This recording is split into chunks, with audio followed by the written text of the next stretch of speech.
नमो वेंकटेशाय।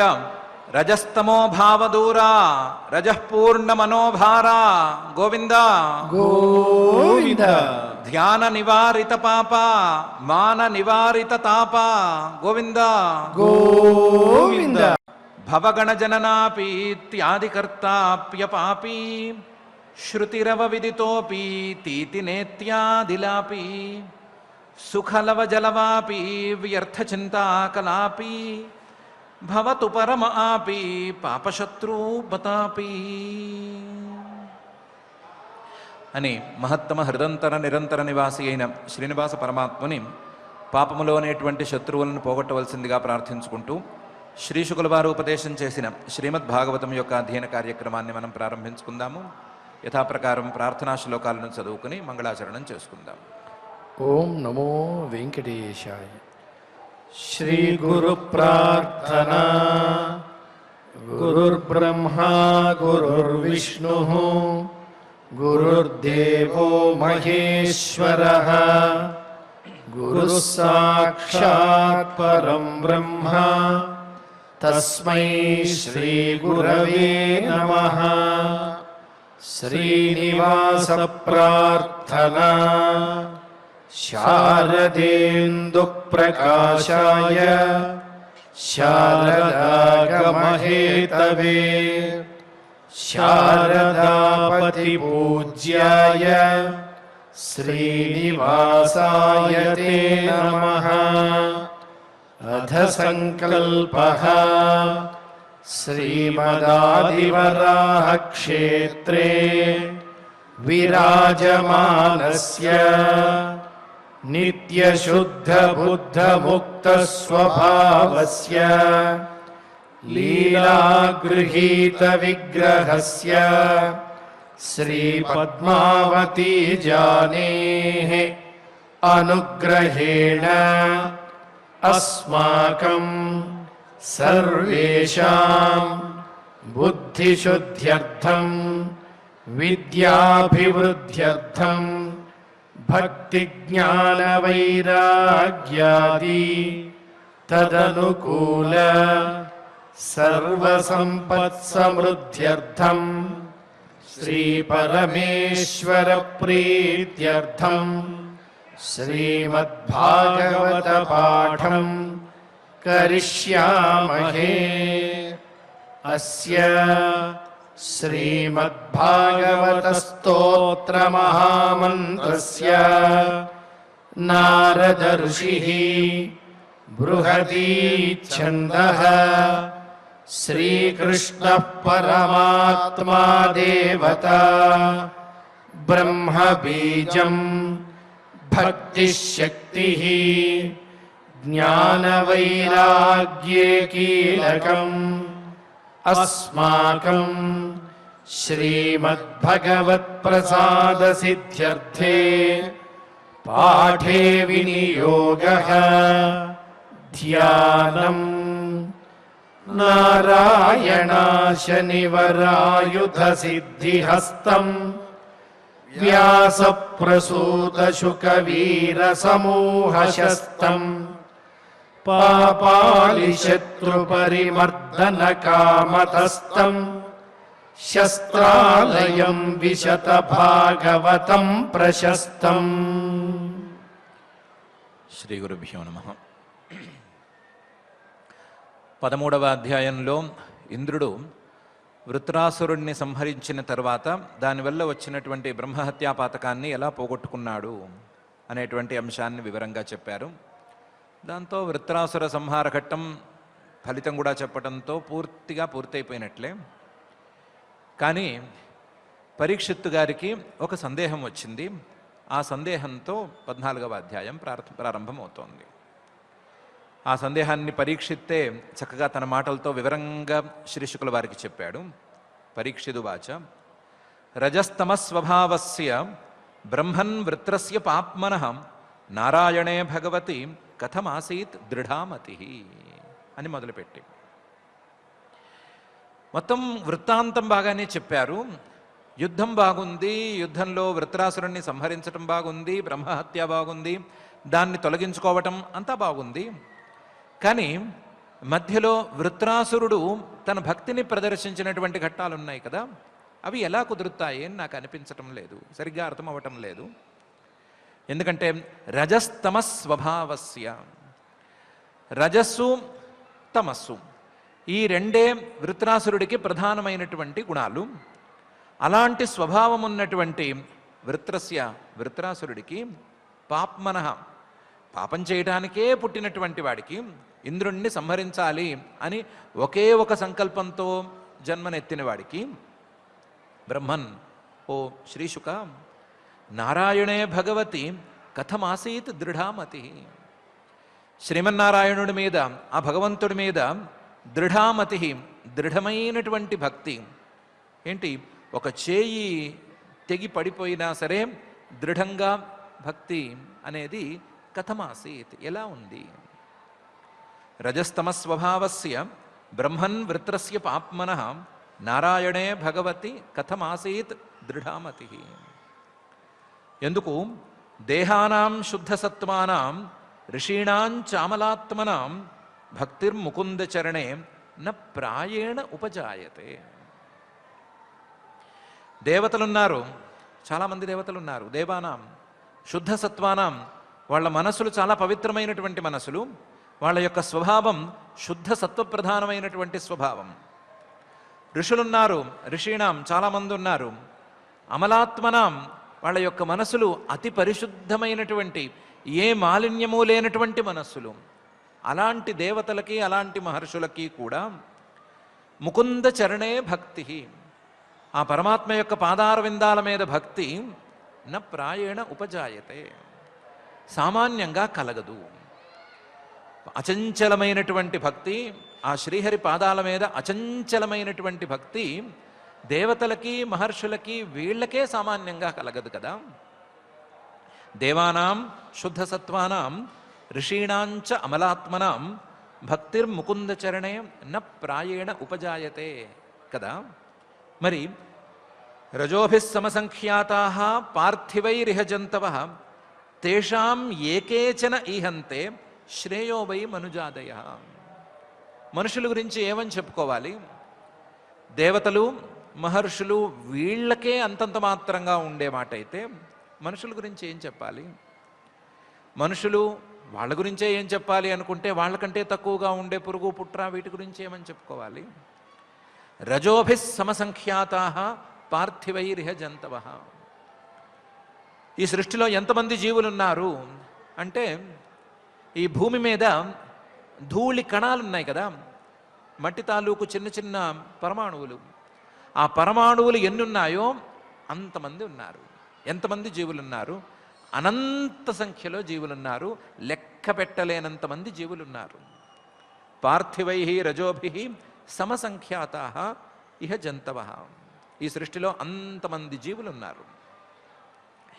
తేషాం, వాళ్ళలో ఏకేచన ఈహంతే, ఎవరో ఒక్కరు లేదా పట్టుమని 5 లేదా 10 మంది, మహా అయితే 10 మంది, వీళ్ళు అసలు ఆ పరమాత్మ అంటే ఎవరు అనే మాటను తెలుసుకోవటానికి ప్రయత్నం మొదలు పెడతారు.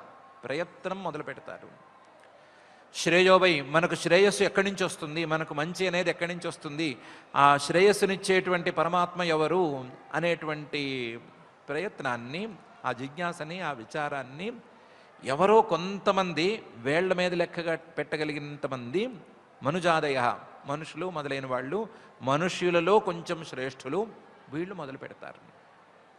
రజోభిస్సమసంఖ్యాతాః పార్థివైరిహ జంతవః తేషాం ఏకేచన ఈహంతే శ్రేయో వై మనుజాదయః. ప్రాయో ముముక్షవస్తేషాం కేచనైవ ద్విజోత్తమ ముముక్షూణాం సహస్రేషు కశ్చిన్ముచ్యేత సిద్ధ్యతి. ప్రాయో ముముక్షవస్తేషాం, పరమాత్మను తెలుసుకోవాలి అని పట్టుమని 10 మంది మొదలుపెట్టినా వాళ్ళలో అందరూ ఆ శ్రేయస్సును అందుకోవటానికి ఏమి తహతహలాడరు. అందరూ మోక్షాన్ని అందుకోవలసిందే, ఆ పరమాత్మ పాదాలను పట్టుకోవలసిందే అనేమి అనుకోరు. ప్రాయో ముముక్షవస్తేషాం కేచనైవ, వాళ్ళలో కూడా అతి తక్కువ మంది ముముక్షువులు దొరుకుతారు. 10 మంది పరమాత్మ అంటే ఎవరు అని తెలుసుకోవాలని అనుకుంటే అందులో 2, 3 దొరికితే గొప్ప. తేషాం ముముక్షవ కేచనైవ ప్రాయ ద్విజోత్తమ. చాలా తక్కువ మంది అంత దాకా వెళతారు. ద్విజోత్తమ, ఓ బ్రాహ్మణోత్తమ, శ్రీశుక నీకు ఆ విషయం తెలుసు. ఈ ముముక్షుత్వం అనేది వచ్చిన వాళ్లలో ముముక్షూణాం సహస్రేషు, వాళ్ళు 1000 మంది ఉన్నారు అని అనుకుంటే అందులో కశ్చిత్ ఒక్కడు తను అనుకున్నది సాధించటానికి అన్నీ విడిచిపెట్టి ముందుకెళ్తాడు. కశ్చిత్ ముచ్యేత, ఎవరో ఒక్కరు మాత్రమే అన్నీ వదిలిపెట్టి ఆ పరమాత్మను పట్టుకోవాలి అని పరుగులు పెడతాడు. సిద్ధ్యతి, అలాంటి వాడికే సిద్ధి అనేది లభిస్తుంది. ప్రాయో ముముక్షవస్తేషాం కేచనైవ ద్విజోత్తమ ముముక్షూణాం సహస్రేషు కశ్చిన్ ముచ్యేత సిద్ధ్యతి. ముక్తానామపి సిద్ధానాం నారాయణ పరాయణ సుదుర్లభ ప్రశాంతాత్మ కోటిష్వపి మహామునే. అన్నీ వదిలిపెట్టేశారు, నాకు ఆ నారాయణుడే శరణం అని అనుకున్నారు, ఏదో ప్రయత్నం మొదలుపెట్టారు, ముక్కు మూశారు, కింద కూర్చున్నంత మాత్రాన, ముక్తానామపి అన్నీ వదిలిపెట్టుకున్నంత మాత్రాన, సిద్ధానాం ఏవో ఆ యోగసిద్ధి ఈ యోగసిద్ధి అనేటువంటి యోగసిద్ధులు వచ్చినంత మాత్రాన అందరూ నారాయణ పరాయణ కాలేరు. నారాయణుడే మాకు పరం అయనం, పరమైన గమ్యస్థానం, ఆయన్ని చేరుకోవటానికే మా ప్రయత్నం అంతా అని అనుకునేవాళ్ళు చాలా చాలా అరుదు. సుదుర్లభ, దొరకనే దొరకడు. ప్రశాంతాత్మ, మనసులో ఏ రకమైనటువంటి అశాంతిని రానివ్వకుండా అశాంతిని, మనస్సును ప్రశాంతంగా ఉంచుకున్నటువంటి ఆ సిద్ధుడు చాలా రేర్. సుదుర్లభ ప్రశాంతాత్మ ఎంత రేర్ అంటే కోటిష్వపి, 1,000,000 మందిలో కూడా ఒక్కడు ఉండకపోవచ్చు. 1,000,000 మంది నాకు పరమాత్మే కావాలి అని అనుకుని ఇల్లు మొదలైన వాటన్నిటినీ విడిచిపెట్టేసి ముక్కు మూసుకుని కూర్చున్నారు అని అనుకుంటే వాళ్ళలో ఒక్కడు కూడా ఇలా ఉండలేడు. ముక్తానామపి సిద్ధానాం నారాయణ పరాయణ సుదుర్లభ ప్రశాంతాత్మ కోటిష్వపి మహామునే. మరి ఇలా ఉంటే ఋషులు దేవతలు వాళ్ళ పరిస్థితి అంతంత మాత్రంగా ఉంటే, మనుషుల పరిస్థితి చెప్పలేనక్కర్లేనంతగా ఉంటే, వాళ్ళలో అసలు సరి అయిన వాడు దొరకడు అనే పరిస్థితికి దిగజారిపోతే, వృత్రస్తు స కథం పాప సర్వలోకోపతాపన ఇత్థం దృఢమతి కృష్ణే ఆసీత్ సంగ్రామ ఉల్బణే. ఈ వృత్రాసురుడు మాత్రం మహాభక్తుడు ఎలా అయ్యాడు? సహా కథం, ఎలా ఈ రకమైన భక్తిని నిలబెట్టుకోగలిగాడు? పాప కదా, వాడు మహాపాపి, పాప సంకల్పంతోనే పుట్టినవాడు, పాపం చేయటానికే బయలుదేరినవాడు. అలాంటి వాడు ఇంత భక్తుడు ఎలా అయ్యాడు? సర్వలోకోపతాపన, లోకాలన్నిటికీ కష్టమివ్వటం అనేదాన్నే లక్ష్యంగా పెట్టుకుని ఆ పని చేస్తూ వచ్చినవాడు, లోకాలనే కష్టపెడుతూ వచ్చినటువంటి వాడు మహాపాపి వృత్రాసురుడు భక్తుడు ఎలా అయ్యాడు? అందులోనూ ఇత్థం దృఢమతి కృష్ణే, ఆ పరమాత్మ మీద ఈ రకంగా చాలా దృఢమైనటువంటి భక్తిని ఎలా నిలుపుకోగలిగాడు? అందులోనూ ఆసీత్ సంగ్రామ ఉల్బణే, ఘోరమైన యుద్ధం జరుగుతోంది, క్రూరమైన భయంకరమైన యుద్ధం జరుగుతోంది. ఆ యుద్ధంలో ఆయన చేయి తెగిపడిపోయినప్పుడు శారీరకమైన బాధ ఎంత తీవ్రంగా ఉండాలి? ఆ తీవ్రమైన బాధలో శత్రువు తనని అవమానపరిచాడు అనేటువంటి అవమాన భారంలో ఉండవలసిన సందర్భంలో కూడా కథం ఆసీత్ దృఢమతి, ఆయనకి ఆ పరమాత్మ మీద భక్తి అనేది దృఢంగా ఎలా నిలిచింది? వృత్రస్తు స కథం పాప సర్వలోకోపతాపన ఇత్థం దృఢమతి కృష్ణే ఆసీత్ సంగ్రామ ఉల్బణే.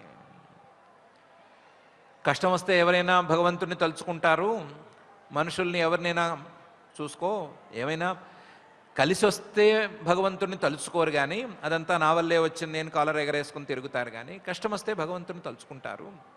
అంత పెద్ద కష్టం వచ్చింది కాబట్టి భగవంతుడిని తలుచుకున్నాడు. అందులోనూ ఇంద్రుడు వజ్రాయుధం పట్టుకుని వచ్చేసరికి భయం వేసింది, ఆ భయంతో భగవంతుడిని తలుచుకున్నాడు వృత్రాసురుడు అని అనుకోవటానికి వీల్లేదు. అత్రన సంశయో భూయాన్ శ్రోతుం కౌతూహలం ప్రభో యః పౌరుషేణ సమరే సహస్రాక్షమతోషయత్. ఆ వృత్రాసురుడు పరాక్రమం గట్టిగా చూపించాడు, ఒక భుజం తెగినప్పుడు కాదు, 2 భుజాలు తెంచేసినా సరే కింద పాక్కుంటూ వెళ్ళి ఇంద్రుణ్ణి మింగేద్దామని అనుకున్నాడు, కానీ వెనక్కి ఏమీ తగ్గలేదు. వృత్రాసురుడు తగ్గే టైప్ ఏం కాదు. అతను చివరి వరకు పరాక్రమం చూపిస్తూనే ఉన్నాడు. అసలు అతని పరాక్రమానికి ఇంద్రుడే అబ్బురపడ్డాడు. ఇంద్రుణ్ణి 2 సార్లు దెబ్బ కొట్టాడు. ఒకసారేమో ఐరావతాన్ని దెబ్బతీసినప్పుడు తీశాడు, రెండోసారేమో పరిగతో ఇంద్రుణ్ణే డైరెక్ట్గా కొట్టినప్పుడు కొట్టాడు. అలాంటి సందర్భాల్లో ఇంద్రుడే అబ్బురపడ్డాడు. యః పౌరుషేణ సమరే సహస్రాక్షమతోషయత్. ఇంద్రుణ్ణే తన పరాక్రమంతో సంతోషపెట్టినవాడు. అతనికి భయం అనేది లేదు. భయం వచ్చింది కాబట్టి ఆ భయాన్ని తీర్చుకోవటం కోసం భగవంతుణ్ణి స్మరించుకున్న జాబితాలో అతను లేడు. అతను తన దృఢమైన భక్తిని ఆ సమయంలో కూడా నిలుపుకున్నాడు. నిలుపుకున్నాడు అంటే ఎట్లా నిలుపుకున్నాడు అనే విషయంలో అత్ర న సంశయో భూయాన్, చాలా గొప్ప సంశయం ఉంది. వృత్రాసురుడు నిజానికి భక్తుడైనా లేదా భక్తిని నటించాడా, భక్తి వస్తే దానికి కారణమేమిటి అని రకరకాల సంశయాలు నాకున్నాయి. చాలా పెద్ద సంశయం. శ్రోతుం కౌతూహలం ప్రభో, ఈ సంశయానికి సమాధానం నీ నోటి నుంచి వినాలి అని నాకు ఆశగా ఉంది. కాబట్టి దయచేసి ఈ సంశయానికి సమాధానం చెప్పవలసింది అని అడిగాడు. అత్ర న సంశయో భూయాన్ శ్రోతుం కౌతూహలం ప్రభో యః పౌరుషేణ సమరే సహస్రాక్షమతోషయత్ అని. ఇలా 7 శ్లోకాలలో పరీక్షిత్తు గారు అడిగేసరికి శ్రీశుకుల వారు ఏమన్నారు అనే విషయాన్ని సూత మహాముని శౌనకాది మహర్షులకు చెప్పాడు. సూత ఉవాచ పరీక్షితోథ సంప్రశ్నం భగవాన్ బాదరాయణి నిశమ్య శ్రద్ధధానస్య ప్రతినంద్య వచోబ్రవీత్. పరీక్షితోథ సంప్రశ్నం, పరీక్షిత్తు యొక్క ఈ మంచి ప్రశ్నని భగవాన్ బాదరాయణ మహర్షి గారి కొడుకైనటువంటి శ్రీశుకుల వారు విన్నారు. విని నిశమ్య శ్రద్ధధానస్య, పరీక్షిత్తు శ్రద్ధగా వింటున్నాడు. చెప్పే కథలు మాత్రం వింటూ పోయి కథలో చెప్పేటువంటి ప్రధానమైన అంశాలను పక్కన పెట్టడం లేదు. ప్రధానమైన అంశాలు భక్తి లేదా జ్ఞానం వీటి గురించి వస్తే బోరు కొడుతోంది అని అనుకోవటం లేదు. అది కూడా జాగ్రత్తగా విని అందులో ఇలా అతనికి భక్తి ఎలా కలిగింది అని ప్రధానంగా పట్టుకోవలసినటువంటి పాయింట్నే పట్టుకుంటున్నాడు. కాబట్టి ఇతను శ్రద్ధగా వింటున్నాడు అని సంతోషించారు. సంతోషించి ప్రతినంద్య, అతని ప్రశ్నకే సంతోషించి వచః అబ్రవీత్, పరీక్షిత్తుకి సమాధానం చెప్పడానికి పూనుకున్నారు. పరీక్షితోథ సంప్రశ్నం భగవాన్ బాదరాయణి నిశమ్య శ్రద్ధధానస్య ప్రతినంద్య వచోబ్రవీత్. ఏమని సమాధానం చెప్పారు? శ్రీశుక ఉవాచ శృణుష్వావహితో రాజన్ ఇతిహాసమిమం యథా శృతం ద్వైపాయనముఖాత్ నారదాద్ దేవలాదపి అని మొదలుపెట్టి చెప్పారు. అడిగావు కదా, శృణుష్వ విను, అవహిత చాలా ఏకాగ్రంగా విను. అడిగిన ప్రశ్న గొప్పదైతే సమాధానం దానికంటే గొప్పదవ్వాలి. కాబట్టి సమాధానం వినటానికి ఎంత ఏకాగ్రత కావాలో అంత ఏకాగ్రత ఉంచుకో. శృణుష్వ అవహిత, రాజన్ మంచి ప్రశ్న వేశావు పరీక్షిత్తు. ఇతిహాసం ఇమం యథా, జరిగిన కథ ఒకటి చెప్తాను. జరిగిన కథ పెద్దవాళ్ళు చెప్పుకుంటుంటే నేను విన్నది నీకు యథావత్ ఉన్నదున్నట్లుగా చెప్తాను. ఇతిహాసం ఇమం యథా. నేను శృతం ద్వైపాయన ముఖాత్, మా నాన్నగారు ద్వైపాయన మహర్షి గారు, వ్యాస మహర్షి గారు, ఆయన నోట్లోంచి ఆయన చెప్తుండగా విన్నాను. శృతం ద్వైపాయన ముఖాత్. నారదాత్, నారద మహర్షి గారు చెప్పగా కూడా ఒకసారి విన్నాను. దేవలాదపి, దేవలుడు చెప్పగా కూడా ఒకసారి విన్నాను. ఒక్కరు చెప్తే విన్నది కాదు. ద్వైపాయన ముఖాత్, నారదాత్, దేవలాదపి, ముగ్గురు చెప్తే విన్నటువంటి ఇతిహాసం. దాన్ని నీకు చెప్తాను, అందులో నీ ప్రశ్నలకి సమాధానం దొరుకుతుంది. నువ్వు శ్రద్ధగా విను. శృణుష్వావహితో రాజన్ ఇతిహాసమిమం యథా శృతం ద్వైపాయన ముఖాత్ నారదాద్ దేవలాదపి. ఆసీద్రాజా సార్వభౌమః శూరసేనేషు వై నృప చిత్రకేతురితి ఖ్యాతః యస్యాసీత్ కామధుంమహీ. శూరసేనం అనేటువంటి ఒక దేశంలో, శూరసేన దేశం అనేటువంటి దేశంలో రాజా, ఆ శూరసేన దేశానికి రాజుగా సార్వభౌమ కేవలం ఆ రాజ్యానికే కాకుండా చక్రవర్తిగా నృప ఓ పరీక్షిత్తు ఒక ఆయన ఉండేవాడు. ఆయన పేరు చిత్రకేతు అని పేరు. చిత్రకేతు ఇతి ఖ్యాత. ఆ చిత్రకేతు అనే పేరుతో శూరసేన దేశానికి రాజుగాను అలాగే చక్రవర్తిగాను ఆయన చాలా ఖ్యాతి గడించాడు, పేరు గన్నాడు. చిత్రకేతు ఇతి ఖ్యాత. యస్యాసీత్ కామధుక్ మహి. ఈ భూమిని మొత్తాన్ని ఆయన పరిపాలించేవాడు, శూరసేన రాజ్యంలో ప్రధానంగా ఉండి ఆయన ఏమనుకుంటే అది ఈ భూమిలో ఆయనకి సిద్ధించేది. కామధుక్ మహి. ఆయన ఏం కోరితే ఆ కోరిన కోరికని పాలుగా ఈ భూమి పిండిచ్చేది. అంత గొప్ప రాజుగా ఉండేవాడు. ఆసీద్రాజా సార్వభౌమ శూరసేనేషు వై నృప చిత్రకేతురితి ఖ్యాత యస్యాసీత్ కామధుంగమహి. తస్య భార్యా సహస్రాణి దశాభవన్ శాంతాని కశ్చాపి నృపో నలేభే తాసు సంతతిం. ఇంత ఉన్న మహారాజుకి, ఇంత చక్రవర్తికి, మొత్తం భూమండలం మొత్తం మీద తన శాసనం చక్కగా సాగుతున్నటువంటి చక్రవర్తికి తస్య భార్యా సహస్రాణి దశాభవన్. వేలకు వేలు భార్యలు ఉండేవాళ్ళు. లెక్క ప్రకారం అయితే దశసహస్రాణి, వేలకు 10,000 అని సుమారుగా మాటలను బట్టి లెక్కేస్తే సుమారుగా 1,000,000 మంది భార్యలు ఉండేవాళ్ళు.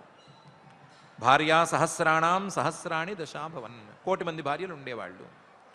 1,000,000 మంది అంటే ఆ సున్నాలు అలాగే వేసుకోకపోయినా చాలామంది అని చెప్పుకోవచ్చు. చాలామంది భార్యలు ఉండేవాళ్ళు. మరి 1,000,000 మంది భార్యలను ఎవరు మాత్రం భరించగలుగుతారు? ఒకళ్ళిద్దరితోనే వేగలేమంటున్నారు కదా అందరూ. అందుకని 1,000,000 మంది లేరు, కానీ కొంతమంది, ఎక్కువ మంది అయితే ఉన్నారు. కాకపోతే నృప, ఈ రాజు, నలేభే తాసు సంతతిం, వాళ్లలో ఒక్కరి ద్వారా కూడా సంతానాన్ని పొందలేకపోయాడు. పోనీ ఇతనేమైనా పనికిరానివాడా అంటే శాంతానికశ్చాపి, సంతానాన్ని పొందటానికి అర్హత ఉన్నవాడే ఇతను. కానీ భార్యలకే ఎవ్వరికీ గర్భం అనేది రావటం లేదు, ఎవరికి సంతానం కలగటం లేదు. ఎంతమందిని పెళ్లి చేసుకున్నా సరే అంతమందికి సంతానం కలగటం లేదు. అంతే తప్ప ఒక్కళ్ళలో కూడా ఈయన సంతానం చూడటం అనేది జరగట్లేదు. తస్య భార్యా సహస్రాణి దశాభవన్ శాంతానికశ్చాపి నృపో నలేభే తాసు సంతతిం. రూపౌదార్య వయోజన్మ విద్యైశ్వర్య శ్రియాదిభిః సంపన్నస్య గుణైః సర్వైః చింతా వంధ్యాపతేరభూత్. ఈ చిత్రకేతు అనేటువంటి రాజుగారికి లేనిది లేదు. ఆయనకి రూపం, మంచి అందముంది, ఔదార్యం, ఆయన హృదయంలో ఔదార్యం ఉంది, వయస్సు, చక్కటి వయస్సు ఉంది, మధ్యమ వయస్సు ఉంది, జన్మ చాలా గొప్పది, విద్య, జ్ఞానము ఉంది, ఉపాసన లాంటివి కూడా ఉన్నాయి, ఐశ్వర్యం, అధికారం అపరిమితంగా ఉంది, శ్రీ సంపదలు కూడా చక్కగానే ఉన్నాయి, అన్నీ ఉన్నాయి. సంపన్నస్య, ఇవన్నీ ఉన్నా కూడా, ఈ సంపదలన్నీ ఉన్నా కూడా, గుణైః సర్వైః, ఆయనకి ఎన్నెన్నో గుణాలున్నా సరే, ఎన్నో రెట్ల సంపదలు ఆయన దగ్గర ఉన్నా సరే, ఆయనకి మాత్రం చింత వంధ్యాపతేరభూత్. ఏ భార్యను పెళ్లి చేసుకున్నా, ఏ అమ్మాయిని పెళ్లి చేసుకున్నా అమ్మాయితో సంతానం కలగటం లేదు అనే చింత మాత్రమే ఉండేది. మిగతావేవి రాజుగారికి తృప్తి కలిగించటం లేదు. ఇదొక్కటే చింతా విషయంగా మిగిలిపోయింది. రూపౌదార్య వయోజన్మ విద్యైశ్వర్య శ్రియాదిభిః సంపన్నస్య గుణైః సర్వైః చింతా వంధ్యాపతేరభూత్.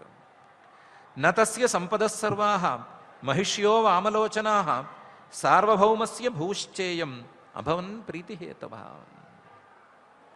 ఆ రాజుగారికి ఉన్నటువంటి సంపదలన్నీ కూడా ఆయనకి సంతోషాన్ని కలిగించడం లేదు. సంపద సర్వాః మహిష్యో వామలోచనాః. ఆ రాజుగారి రాణులు వామలోచన, చాలా అందగత్తెలు, ఏరి ఏరి ఏరి పెళ్లి చేసుకున్నా సరే వాళ్ళ వల్ల ఏ తృప్తి కలగటం లేదు. సార్వభౌమస్య భూశ్చేయం, మొత్తం భూమండలానికి చక్రవర్తిగా వెలుగుతున్నాడు. భూమండలం మీద సాగుతున్నటువంటి తన అపరిమితమైన అధికారం కూడా అతనికి తృప్తినివ్వటం లేదు. సార్వభౌమస్య భూశ్చేయం నాభవన్ ప్రీతిహేతవః. ఏది ఈయనకి ప్రీతిహేతువుగా లేదు, ఏది ఈయనకి సంతోషాన్ని కలిగించటం లేదు. ఆయనకున్నది ఏది ఆయనకి సంతోషకరంగా లేదు, లేనిది ఒక్కటే ఆయన్ని బాధ పెడుతోంది. లేనిది ఒక్కటే, అది సంతానం. ఇలా బాధపడుతున్నటువంటి రాజుగారి ఇంటికి తస్యైకదాతు భవనం అంగిరా భగవాన్ ఋషి లోకాన్ అనుచరన్ ఏతాన్ ఉపాగచ్చత్ యదృచ్ఛయా. ఒకరోజు తస్య భవనం, ఆ రాజుగారి ఇంటికి అంగిరాహ అనే పేరు కలిగినటువంటి భగవాన్ ఋషి, చాలా పూజనీయుడైనటువంటి మహర్షి గారు విచ్చేశారు.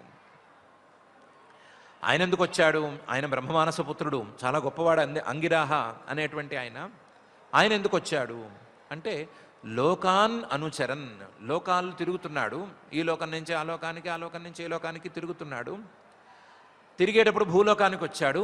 భూలోకానికి వచ్చినప్పుడు ఉపాగచ్చత్ యదృచ్ఛయ, ఈ రాజుగారింటి వైపుగా కాళ్ళు పడి ఇటు వచ్చాడంతే. యదృచ్ఛయ, ఏదో అనుకోకుండా వచ్చాడు. అనుకోకుండా వచ్చినవాడు చిత్రకేతు గారు గొప్పవాడు కదా, మహారాజు కదా, ఒకసారి చూసిపోదాము అని ఇంట్లోకి అడుగులేశాడు. ఇంతే, రావాలనుకుని రాలేదు. యదృచ్ఛయ, ఏదో అలా జరిగింది, వచ్చాడు. తస్యైకదాతు భవనం అంగిరా భగవాన్ ఋషి లోకాన్ అనుచరన్నేతాన్ ఉపాగచ్చద్ యదృచ్ఛయ తం పూజయిత్వా విధివత్ ప్రత్యుత్థానార్హణాదిభిః కృతాతిథ్యం ఉపాసీదత్ సుఖాసీనం సమాహితః. బ్రహ్మమానసపుత్రుడు మహర్షి గారు అంగిరాహ అగ్నిలాగా వెలిగిపోతూ ఉంటాడు ఆయన. అలాంటి వాడు ఇంటికి వచ్చేసరికి తం పూజయిత్వా విధివత్, ఈ చిత్రకేతు మహారాజు గారు ఆయన్ని చక్కగా గౌరవించాడు, పూజించాడు. విధివత్, అంతటి మహానుభావుడు ఇంటికి వస్తే ఎన్ని రకాల పూజలు చేయాలో అన్ని రకాల పూజలు చేశాడు. ఏమేం చేశాడు? ప్రత్యుత్థానం, లేచి ఆయనకి ఎదురు వెళ్ళాడు. అలాగే అర్హణాదిభి, ఆయనకు కావాల్సినటువంటి పాద్యాలు అర్ఘ్యాలు ఇవన్నీ ఇచ్చాడు. కాళ్ళు కడుక్కోవడానికి నీళ్ళు ఇచ్చాడు, తాగడానికి నీళ్ళు ఇచ్చాడు. అంతరాయిన తర్వాత మీరు ఎక్కడెక్కడ తిరుగుతున్నారో, ఎప్పుడు భోజనం చేశారో ఏమిటో కాస్త ఎంగిలి పడండి అని కూర్చోపెట్టాడు. కృతాతిథ్యం, చాలా ఆతిథ్యమంతా అందించాడు. అందించి సుఖాసీనం, ఒక ఆసనంలో సుఖంగా ఆయన్ని కూర్చోపెట్టాడు. కూర్చోపెట్టి ఉపాసీదత్, ఆయనకి దగ్గరగా ఈయన కూడా కూర్చున్నాడు. కూర్చున్నప్పుడు మరి బ్రహ్మమానసపుత్రుడు బ్రహ్మర్షి లోకాలనే తిరిగేవాడు మన దగ్గరికి వస్తే మనం ఆయన దగ్గర ఒళ్ళు దగ్గర పెట్టుకుని కూర్చోవాలి అని అనుకుని సమాహిత, ఒళ్ళు దగ్గర పెట్టుకుని ఏకాగ్రంగా ఆయన దగ్గర కూర్చున్నాడు. తం పూజయిత్వా విధివత్ ప్రత్యుత్థానార్హణాదిభిః కృతాతిథ్యం ఉపాసీదత్ సుఖాసీనం సమాహిత. మహర్షిస్తముపాసీనం ప్రశ్రయావనతం క్షితౌ ప్రతిపూజ్య మహారాజ సమాభాష్య ఇదమబ్రవీత్. మహర్షి, ఆంగిరస మహర్షి గారు తముపాసీనం, తన దగ్గరగా చిత్రకేతు మహారాజు గారు కూర్చున్నాడు కదా, ఎలా కూర్చున్నాడు, ఎలా ఉన్నాడు అని చూశాడు. ఎలా కూర్చున్నాడు? ఈయనకి సమాంతరంగా ఆసనం వేసుకుని ఆసనంలో కూర్చోలేదు. ప్రశ్రయ అవనతం, ఒళ్ళు బాగా వంచుకుని వినయంతో వంచుకుని క్షితవు, భూమి మీద కాళ్ళ దగ్గర కూర్చున్నాడు. ప్రశ్రయావనతం క్షితవు, ఇతను చాలా వినయంగా ఉన్నాడు, గొప్ప పేరున్నవాడు. రాజ్యంలోనేమో శాసనం చక్కగా సాగుతోంది, అయినా సరే వినయాన్ని మాత్రం కోల్పోకుండా నేను వస్తే నా కాళ్ళ దగ్గర కూర్చున్నాడు కదా, ఇతనికి ఏమైనా మంచి చెప్దాము అని ఒకసారి ఆయన వైపు చూశారు మహర్షి గారు. ఆ చూసి ఇతనిలో వైరాగ్యం అనేది లేదు, కాబట్టి వైరాగ్యం పెంచాలి అని అనుకున్నారు. అనుకుని ప్రతిపూజ్య, చక్కగా సాగుతోంది కదా, నువ్వు మంచివాడివి, గొప్పవాడివి, బాగా నాకు ఏర్పాట్లు చేశావు అని మంచి మాటలు మాట్లాడి, మహారాజా ఓ పరీక్షిత్తు సమాభాష్య ఇదం అబ్రవీత్, మొదలు కుశల ప్రశ్నలు అవి వేసి ఆ పైన ఈ చెప్పే మాటలన్నీ చెప్పాడు. మహర్షిస్తముపాసీనం ప్రశ్రయావనతం క్షితౌ ప్రతిపూజ్య మహారాజ సమాభాష్యేదం అబ్రవీత్. ఏమని చెప్పాడు? అంగిరా ఉవాచ అపితేనామయం స్వస్తి ప్రకృతీనాం తథాత్మనః యథా ప్రకృతిర్భిర్గుప్త పుమాన్ రాజాపి సప్తభిః అని మొదలుపెట్టి మాట్లాడాడు. అపితే అనామయం, నీకేమీ రాజ్యంలో కష్టం లేదు కదా, సుఖంగానే ఉన్నావు కదా. అపితే స్వస్తి, నువ్వు రాజ్యంలో చక్కగా సుఖంగా ఉన్నావు కదా, నీకు అన్నీ మంచే మంచే జరుగుతున్నాయి కదా. నీకు మాత్రమే కాదు, ప్రకృతీనాం తథా ఆత్మనః, నీకు నీ ప్రకృతులకి ఇద్దరికి. రాజుగా నీకు, నీతో కలిసినటువంటి ప్రకృతులకి. నీతో కలిసిన ప్రకృతులకి అంటే రాజ్యంలో భాగమైనటువంటి మిగతా అంశాలకి అన్నిటికీ కూడా మంచి జరుగుతోంది కదా. రాజ్యంలో ఉండేటువంటి ప్రకృతులు 7 అని నీతి శాస్త్రం చెబుతోంది. ప్రకృతి, దాని అర్థము, ఇవన్నీ చాలా విస్తృతమైనటువంటి విషయం. స్వామ్యమాత్యౌ జనపదాః దుర్గద్రవిణ సంచయాః దండో మిత్రంచ తస్యైతాః సప్త ప్రకృతయో మతాః. రాజ్యంలో ఉండేటువంటి అన్ని అంశాలని విడివిడిగా చూస్తే వాటికి ప్రకృతులు అని పేరు, అన్నిటినీ కలిపితే రాజ్యం అని పేరు. ఆ ప్రకృతులు, రాజ్యం అనేటువంటి దాంట్లో ఉండేటువంటి అంశాలు లేదా ప్రకృతులు 7 ఉన్నాయి. 1 స్వామి, రాజుగారు. అమాత్య అంటే రాజుగారికి ఆయన చేయవలసిన పనులలో సహాయపడేటువంటి వాడు. జనపదాహ, ఆ రాజుగారి ఏలుబడిలో ఉండేటువంటి భూప్రాంతాలు. దుర్గ, రాజుగారికి రాజ్యాన్ని రక్షించుకోవటానికి ఉపయోగించబడే లేదా ఉపయోగించేటువంటి కోటలు దుర్గ. ద్రవిడ, రాజ్య పాలనకు కావలసినటువంటి ధనం. సంచయా, ద్రవిణ సంచయా. దండ, రాజుగారు తప్పు చేసిన వాళ్ళ మీద తన దండనాధికారాన్ని ప్రయోగించటానికి వీలైనటువంటి పరిస్థితులు. దండ. మిత్రంచ, రాజుగారికి మిత్రులు. తస్యైతాః సప్త ప్రకృతయో మతాః. ఇవన్నీ కూడా 7 ప్రకృతులు.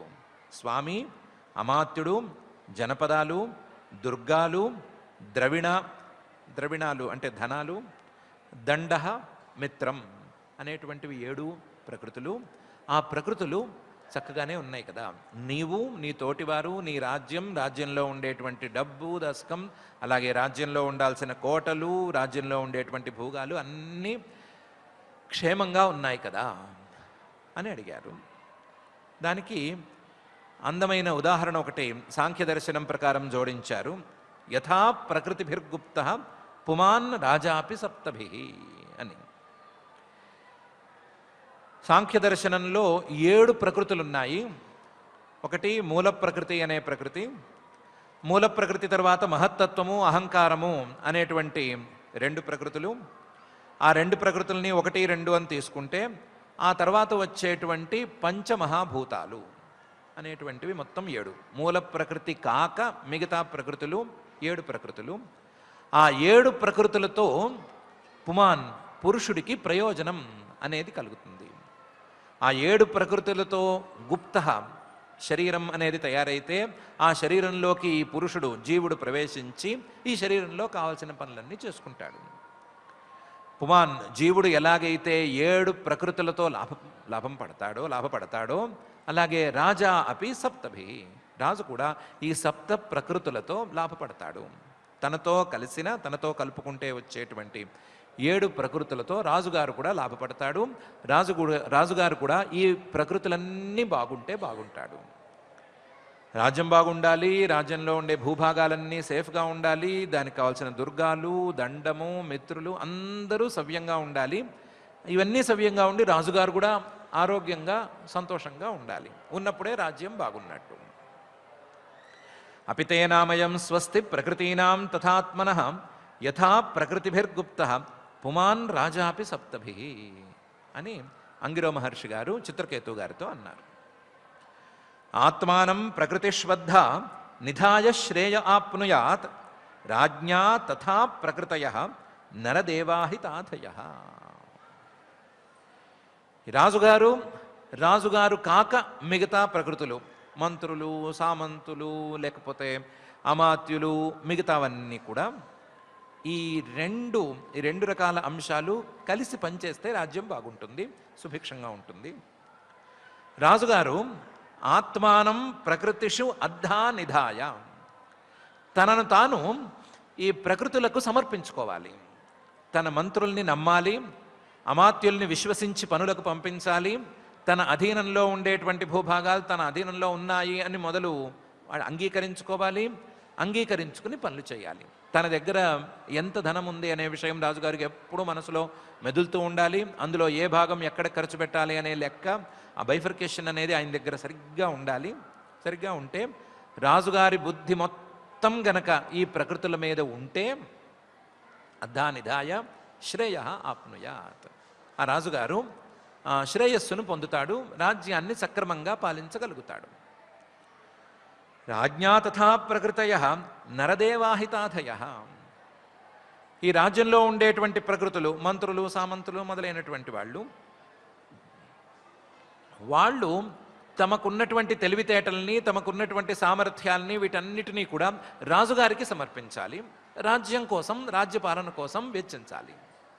అలా వెచ్చిస్తే నరదేవ ఆహిత ఆదయ, తమకున్నటువంటి సామర్థ్యాలని అన్నిటినీ కూడా నరదేవుడు నరులకి దేవుడిలాగా పూజనీయుడైనటువంటి రాజుగారికి సమర్పిస్తే గనక, రాజ్యక్షేమం కోసం సమర్పిస్తే, ప్రకృతులందరూ ఇలా పనిచేస్తే అప్పుడు వాళ్ళు కూడా సుఖంగా ఉంటారు.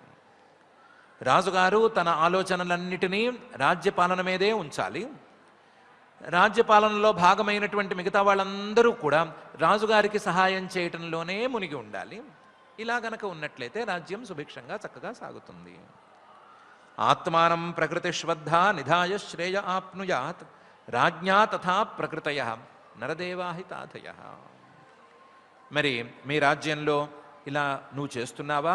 నీ ప్రకృతులందరూ నీ మాట వింటున్నారా? అపిదారా ప్రజామాత్యా భృత్యా శ్రేణ్యోథ మంత్రిణ పౌరా జానపదా భూపా ఆత్మజా వశవర్తిన. నీ చుట్టూ ఉండేవాళ్ళు నీ మాట వింటున్నారా? అపిదారాహ, చాలామంది భార్యలు ఉన్నారు కదా నీకు, వీళ్ళని పెళ్ళిళ్ళు చేసేసుకున్నావు కదా, వాళ్ళందరూ నీ మాట వింటున్నారా? ప్రజాహ, నీ ప్రజలు నీ మాట వింటున్నారా? అమాత్యాహ, క్రియలలో నీకు సహాయపడటానికి ఉన్నటువంటి వాళ్ళు నీ మాట వింటున్నారా? భృత్యాహ, నీ పని వాళ్ళు నీకు మాట వింటున్నారా? శ్రేణ్య, నీ రాజ్యంలో ఉండేటువంటి వ్యాపారులు, ఇలాంటి శ్రేణులు నీ మాట వింటున్నాయా? మంత్రిణ, నీకు ఆలోచనలలో సహాయం చేసేటువంటి మంత్రులు, మంచి ఆలోచనలను ఇచ్చేటువంటి నీ మంత్రులు నీ మాట విని నీకు ఆలోచనలు ఇస్తున్నారా? పౌరాహ, నీ నగరాల్లో ఉండేటువంటి జనాలు, జానపదాహ, పల్లెటూళ్ళలో ఉండేటువంటి గ్రామీణులు, భూపాహ, నీ సామంతులుగా ఉండేటువంటి సామంతరాజులు, ఆత్మజాహ, నీకు పిల్లల వరస అయ్యేటువంటి వాళ్ళు. ఆయనకి పిల్లలు లేరు అని మహర్షి గారికి తెలుసు, అందుకని నీ పిల్లల వరస అయ్యేటువంటి వాళ్ళు వశవర్తిన, నీ మాట వింటున్నారు కదా. అపిదారా ప్రజామాత్యా భృత్యా శ్రేణ్యోథ మంత్రిణ పౌరా జానపదా భూపా ఆత్మజా వశవర్తిన. యస్యాత్మాను వశశ్చేత్ స్యాత్ సర్వే తద్వశగా ఇమే లోకా సపాలాయచ్చంతి సర్వే బలిమతంద్రితా. రాజ్యం బాగుందా, నువ్వు బాగున్నావా అని ప్రశ్నలు అడగవలసి ఉంటే, నువ్వు సరిగ్గా నీలో ఉండేటువంటి ఆలోచనలన్నీ రాజ్యానికి ఇచ్చావా లేదా, నీ రాజ్యంలో ఉండేటువంటి మంత్రులు, సామంతులు రాజ్యక్షేమం కోసం ప్రయత్నం చేస్తున్నారా లేదా, నీ మాట అందరూ వింటున్నారా లేదా అని ఇన్ని ప్రశ్నలు ఎందుకు అడిగారు అంటే, దానికి ఒక మాట చెప్పాడు. రాజుగా నువ్వందరినీ నీ అదుపులో ఉంచుకోవాలి. అందరినీ నీ అదుపులో ఉంచుకోవాలి అంటే నువ్వు ఒక పని చేయాలి. ఏం పని చేయాలి? యస్య ఆత్మా అనువశశ్చేత్ స్యాత్ సర్వే తద్వశగా ఇమే. ఒక నియమాన్ని పాటించాలి. ఏం నియమం? నీ మనస్సును నీ వశంలో నువ్వు ఉంచుకోవాలి. నీ మనస్సును గనక నీ వశంలో నువ్వు ఉంచుకుంటే, నీ మనసు నువ్వు చెప్పినట్లు వినేటువంటి పరిస్థితులే ఉంటే, యస్య ఆత్మా అనువశశ్చేత్ స్యాత్ సర్వే తద్వశగా ఇమే, మిగతా వాళ్ళందరూ ఆటోమేటిక్గా నీ మాటను వింటారు. నీ మనసు అదుపులో నువ్వుండి నీ మనసే నీ అదుపులో లేకపోతే, నువ్వే నీ అదుపులో లేకపోతే మిగతా వాళ్ళు నీ వశంలో ఉండరు, నీ మాట వినరు.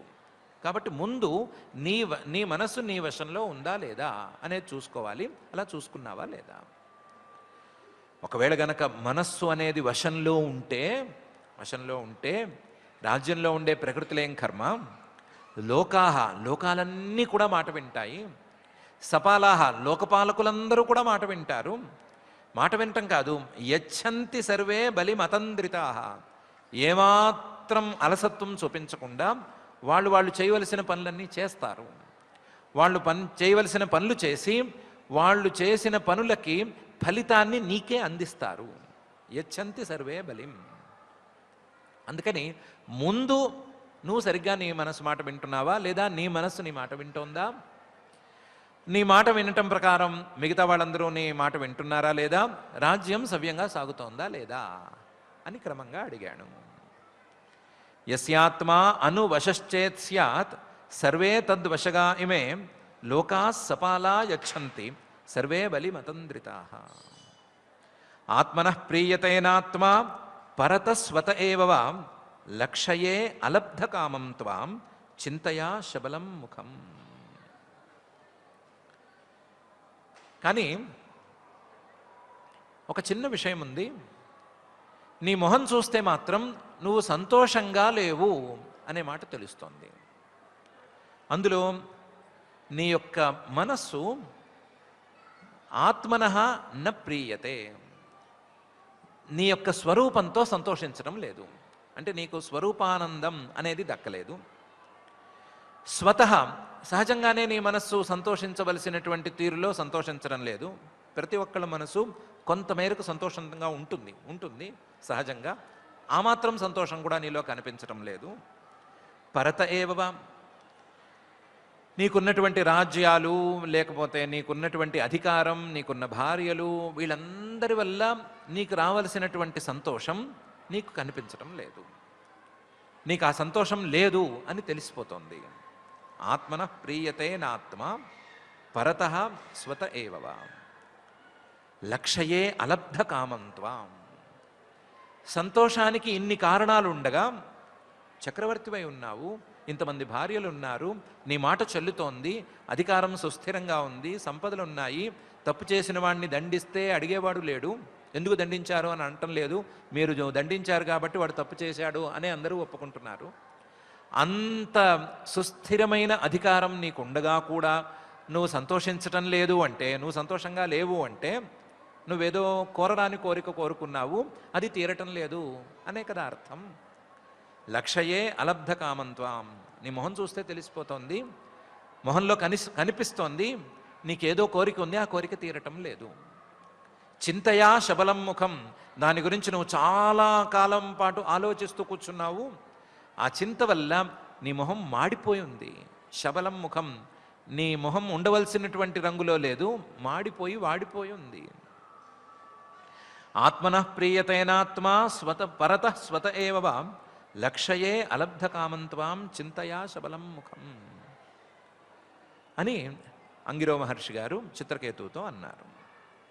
ఏవం వికల్పితో రాజన్ విదుషా మునినాపి సహ ప్రశ్రయావనతోభ్యాః ప్రజాకామస్తతో మునిం.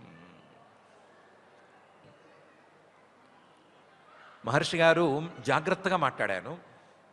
జాగ్రత్తగా మాట్లాడటం, ఎందుకు నువ్వు ఇలా చింతగా ఉన్నావు, ఎందుకు నీకేమి కోరిక తీరలేదనే బాధలా ఉన్నావా, ఇన్ని సంతోషాలకు కారణాలుంటే నువ్వెందుకు సంతోషించడం లేదు అని బయటికి అడుగుతున్నారు. కానీ ఆయనకేమీ తెలియక కాదు. వికల్పిత, ఇదా అదా, ఇలా ఎందుకున్నావు అలా ఎందుకున్నావు అని రకరకాల మాటలు తెచ్చిపెట్టారు. కానీ రాజన్, ఓ పరీక్షిత్తు, విదుష, ఆయనకు అన్నీ తెలుసు. అంగిరో మహర్షి గారు సర్వజ్ఞుడు కాబట్టి రాజుగారి మనసులో ఉండేటువంటి బాధ ఏంటి అని ఆయనకి తెలుసు. అలా అయినా సరే మునినాపి సహా, మునిగారు అలా బయటపడకూడదు, సర్వజ్ఞత్వాన్ని ఊరికనే బయటకు కక్కేసుకుంటూ ఉండకూడదు, చెప్పనివ్వాలి అని అనుకుని అడిగారు. అడిగితే ఈ రాజుగారు అసలే వినయంగా ఉండేవాడు, అసలే కాళ్ళ దగ్గర కూర్చున్నవాడు కూడా ప్రశ్రయావనత, వినయంతో ఇంకా కుంచుకుపోయాడు. సిగ్గుతో కాదు, వినయంతో ఇంకా కుంచుకుపోయాడు. ఈ మహర్షి గారికి నా మీద ఎంత దయ, వచ్చినవాడు నా కష్టమేంటి అని మొహంలోనే కనిపెట్టి ఆ కష్టమేంటో చెప్పమంటున్నాడు, చెప్పి దానికి ఏదో పరిష్కారం చూపిస్తాను అనే సూచన చేస్తున్నాడు అని అనుకుని ప్రశ్రయావనత అభ్యా ఆ మహర్షి గారికి సమాధానం చెప్పడం ప్రారంభించాడు. సమాధానం చెప్పేటప్పుడు ప్రజాకామ, ఆయన మనసులో నాకు సంతానం కావాలి అనే కోరికే ఉంది, అందుకని మునిగారితో దానికి తగ్గ మాటలే మాట్లాడాడు. ఏవం వికల్పితో రాజన్ విదుషా మునినాపి సహ ప్రశ్రయావనతోభ్యాహ ప్రజాకామస్తతో మునిం. చిత్రకేతుర్వాచ, చిత్రకేతువు గారు అంగిరో మహర్షి గారితో అన్నారు, భగవన్ కిం న విదితం తపోజ్ఞాన సమాధిభిః యోగినాం ధ్వస్తపాపానాం బహిరంత శరీరిషు. అయ్యా, మీరేదో అడిగారు కానీ మీకు తెలియక అడిగారు అని నేనేమీ అనుకోవటం లేదు. మీరు మహాయోగులు, మీరు నా మనసులో ఉన్నదాన్ని, నాకున్నదాన్ని, లేనిదాన్ని అన్నీ కనిపెట్టగలరు. భగవన్, ఓ పూజనీయుడమైనటువంటి అంగిరో మహర్షి, కిం నవిదితం, నీకు తెలియనిదంటూ ఏముంది? అందులోనూ తపోజ్ఞాన సమాధిభి, నీకున్న తపస్సు, నీకున్న జ్ఞానం, నీకున్నటువంటి సమాధి, ఏకాగ్రత, వీటిని పరిగణనలోకి తీసుకుంటే వీటితో నీకు అన్నీ తెలియాలి. అతి సూక్ష్మమైనటువంటి పరమాణువుల తాలూకు రహస్యం కూడా నీకు తెలియాలి. అలాంటి వాడివి ఏదో తెలియనట్టు అడుగుతున్నావు. యోగినాం ధ్వస్త పాపానాం, నీలాంటి యోగులకి తెలియనిదంటూ ఏముంటుంది? ధ్వస్త పాపానాం, పాపాలే పోగొట్టుకున్నటువంటి, ఎన్ని పాపాలున్నాయో లెక్కగట్టుకుని చూసుకుని ఆ పాపాలన్నిటినీ కడిగేసుకున్నటువంటి నీలాంటి మహానుభావుడికి బహిరంత శరీరిషు, జీవుల తాలూకు లోపల ఏముంది, జీవుల తాలూకు బయట ఏముంది, జీవుల శరీరం లోపల మనసుల్లో ఏమి దాగి ఉన్నాయి, వాళ్ళు బయటికి ఏం మాట్లాడుతున్నారు, ఇవన్నీ తెలియని విషయాలా? అన్నీ నీకు తెలుసు. తెలిసినా నాతో చెప్పించడానికి అడుగుతున్నావు. భగవన్ కిం న విదితం తపోజ్ఞాన సమాధిభి యోగినాం ధ్వస్తపాపానాం బహిరంత శరీరిషు తథాపి పృచ్ఛతో బ్రూయాం బ్రహ్మన్ ఆత్మని చింతితం భవతో విదుషశ్చాపి చోదితస్త్వదనుజ్ఞయా. తథాపి నీకు అన్నీ తెలిసినప్పటికీ పృచ్ఛత, నువ్వు ఏమీ తెలియనట్టు అడిగావు కదా, అందుకని బ్రూయాం, నేను కూడా నీ మీద వినయంతో చెప్తాను, నీ మీద గౌరవంతో చెప్తాను. బ్రహ్మన్, ఓ బ్రహ్మర్షి, ఆత్మని చింతితం, నా మనసులో ఏ చింత సాగుతోందో ఆ చింతను నీతో చెప్పుకుంటాను. భవతో విదుషశ్చాపి, నా మనసులో ఏ ఆలోచన ఉంది అనే విషయం నీకు బాగా తెలుసు, బాగా తెలుసు, తెలిసినా సరే చెప్పుకుంటాను. చోదితస్త్వదనుజ్ఞయ, నువ్వే చెప్పమంటున్నావు కాబట్టి నీ ఆజ్ఞతో, నీ అనుజ్ఞతో నేను నీకు సమాధానం చెప్తాను. తథాపి పృచ్ఛతో బ్రూయాం బ్రహ్మన్ ఆత్మని చింతితం భవతో విదుషశ్చాపి చోదితస్త్వదనుజ్ఞయా. లోకపాలైరపి ప్రార్థ్యాః సామ్రాజ్యైశ్వర్య సంపదః న నందయంత్యప్రజం మాం క్షుత్రుట్ క్షామమివాపరే, లేదా క్షుత్కృట్ కామమివాపరే. నాకు చాలా సంపదలు ఉన్నాయి, నాకున్న సంపదలు లోకపాలైరపి ప్రార్థ్యాః, లోకపాలకుల దగ్గర కూడా లేవు. లోకపాలకుడు ఇంద్రుడు, అగ్ని, ఇలాంటి వాళ్ళ దగ్గర కూడా నాకున్న సంపదలు లేవు.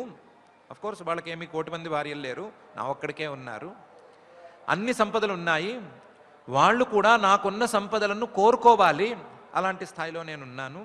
లోకపాలైరపి ప్రార్థ్యాః, నాకున్న సామ్రాజ్యం, నాకున్న ఐశ్వర్యం, నాకున్న సంపదలు ఆ స్థాయిలో ఉన్నాయి. కానీ నన్ను నందయంతి, ఇవేవి నన్ను సంతోషపెట్టడం లేదు. ఎందుకు సంతోషపెట్టడం లేదు? అప్రజం మాం, నాకు సంతానం లేదు. సంతానం లేని వాడికి నాకు ఇవేవి సంతోషానికి కారణంగా లేవు. నన్ను అందయంతి అప్రజం మాం అని చెప్పాడు. అంటే ఏమన్నా నీకేమన్నా వెర్రా? లేనిది ఒక్కటే కదా, ఉన్నవి చాలా కదా. లేని ఒక్కదాన్ని చూసి ఏడుస్తూ కూర్చోవడం ఎందుకు? ఉన్నవి చాలా ఉన్నాయి, వాటితో సంతోషిస్తూ కూర్చోకూడదా అని అడిగితే, మనుషుల స్వభావం అలా ఉండదండి. మనుషులకు గనక ఒక కోరిక పుడితే ఆ కోరిక మీదే దృష్టి ఉంటుంది, కానీ వేరే ఏమిచ్చినా సరే తీరదు. క్షుత్రుట్ కామం ఇవాపరే. ఎవడైనా మనిషి దాహంతో ఇంటికి వస్తే, ఆ దాహంతో ఇంటికి వచ్చిన వాడికి ఓ మర్యాదలు చేస్తే ఏం లెక్క చేయడు, మంచినీళ్ళు ఇస్తే మాత్రమే లెక్క చేస్తాడు. అలాగే ఆకలేసి ఇంటికి వచ్చిన వాడికి ఎన్ని రకాల గౌరవాలు చేసినా సరే పట్టించుకోడు, అది సంతోషపెట్టవు అతన్ని. ఆకలి తీరటానికి ఏమైనా పచ్చడి మెతుకులు పెడితే సంతోషించే పరిస్థితి ఉంటుంది. ఈ ఆకలి, దాహం లాంటివి ఉన్నప్పుడు ఇంకా వేరే ఏవి పట్టవు, వేరే ఏవి సంతోషాన్ని కలిగించవు. అలాగే ఈ సంతానం అనేటువంటి కామన ఉన్నా సరే మనుషులకి వేరే ఏవి సంతోషాన్ని కలిగించలేవు. పెద్ద సన్మాన కార్యక్రమం ఏర్పాటు చేసి వాడిని పూలతో ముంచెత్తుతూ ఉంటే, ఓ దండల మీద దండలు దండల మీద దండలు వేస్తూ ఉంటే, ఏదో 5ంటికి మొదలైన సన్మానం రాత్రి 10 అయినా తెగటం లేదు. వచ్చినవాడు వచ్చినట్టు పొగుడుతూనే ఉన్నాడు, పొగినవాడు పొగినట్టు దండ వేస్తూనే ఉన్నాడు. ఆ దండలన్నీ ఓ ఇంత ఎత్తున వచ్చినాయి అని అంటే ఆ దండలు ఎంచుకున్నవాడు ఏమీ సంతోషపడ్డు. ఎందుకు సంతోషపడ్డు అంటే 5 గంటల సేపు ఆ సింహాసనంలో కూర్చోపెట్టి దండలు వేస్తూ కూర్చుంటే దాహం వేస్తుంది. ముందు ఆ లైటింగ్కి ఆ దీనికి దాహం వేస్తుంది. ఆ దాహం తీరేందుకు గుక్కెడు మంచినీళ్ళు ఎవ్వడూ ఇవ్వకుండా దండలు వేస్తూ ఉంటే వీళ్ళందరూ ఎప్పుడు ఆపుతారా దేవుడా అని కూర్చుంటాడు.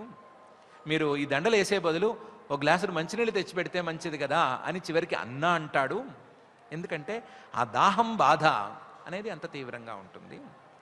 అది ఎంత తీవ్రంగా ఉంటుందో, నీళ్లు తాగాలి అనే కోరిక తాలూకు బాధ ఎంత తీవ్రంగా ఉంటుందో, సంతానం కావాలి అనేటువంటి కోరిక తాలూకు బాధ కూడా అంతే తీవ్రంగా ఉంటుందండి. అందువల్ల ఆ సన్మానితుడికి ఎలాగైతే ఆ దండలు నచ్చట్లేదో, అలాగే నాకు కూడా ఈ రాజ్యము ఐశ్వర్యము ఇవేవి నచ్చటం లేదు అని చెప్పాడు. లోకపాలైరపి ప్రార్థ్యా సామ్రాజ్యైశ్వర్య సంపద నందయంత్యప్రజం మాం క్షుత్రుట్ కామమివాపరే తతః పాహి మహాభాగ పూర్వైః సహ గతం తమః యథా తరేమ దుస్తారం ప్రజయా తద్విధేహినః అని అన్నాడు.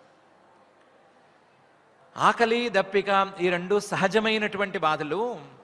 దాని మీద ఎవరికి కోరిక లేదు. సహజంగానే శరీరం తాలూకు డిజైనే అలా ఉంది. శరీరంలో దాహం అనేది కలుగుతుంది. దాహం రావటమే తప్పు అంటారు.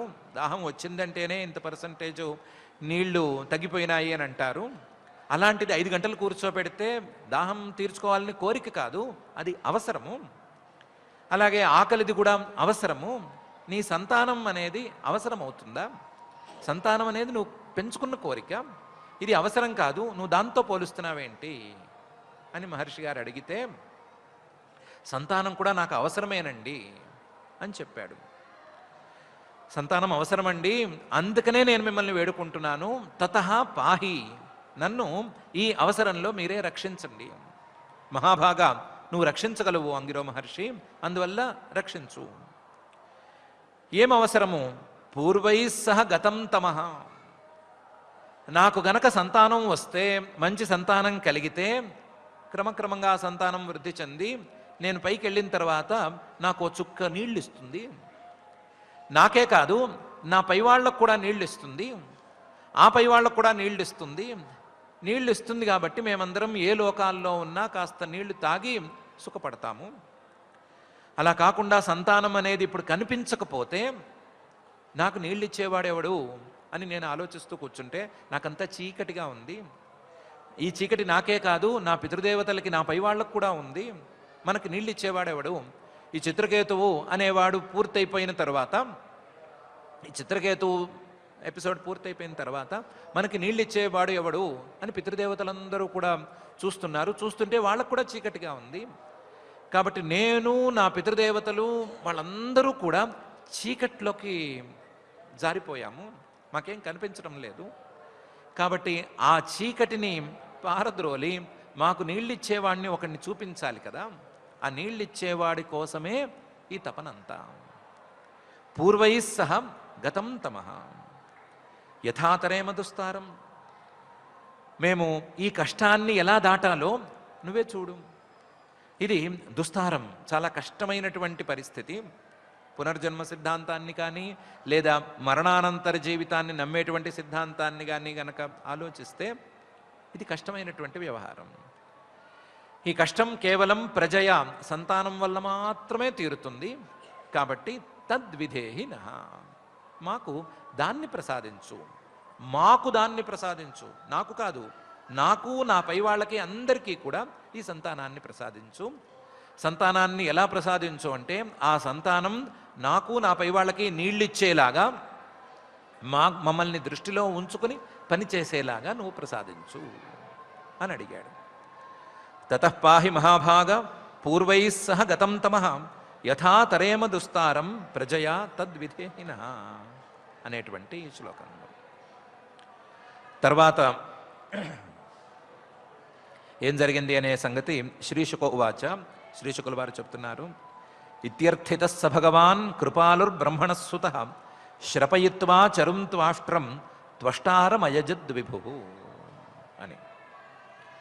ఇత్యర్థిత రాజుగారిలా ప్రార్థించేసరికి నాకు సంతానం లేని లోటే బాధగా ఉంది, అది తప్ప మిగతావన్నీ సవ్యంగా ఉన్నాయి, నువ్వేమైనా దానికి దారి చూడు అని ప్రార్థించేసరికి సహా భగవాన్ పూజనీయుడైనటువంటి ఆ అంగిరో మహర్షి గారు, కృపాళు చాలా దయగలిగినటువంటి అంగిరో మహర్షి గారు, బ్రహ్మణస్సుత బ్రహ్మగారి పుత్రుడైనటువంటి బ్రహ్మగారి మానసపుత్రుడైనటువంటి అంగిరో మహర్షి గారు దానికి ఒక దారి చూశాడు. ఈ రాజుగారు వినయంగా కాళ్ళ దగ్గర కూర్చున్నప్పుడు అంగిరో మహర్షి గారు అనుకున్న మాట ఇతనికి వైరాగ్యం కలిగించాలి అనే మాట. అప్పుడు వైరాగ్యం కలిగించాలి అని అనుకున్నది దయతోనే అనుకున్నాడు.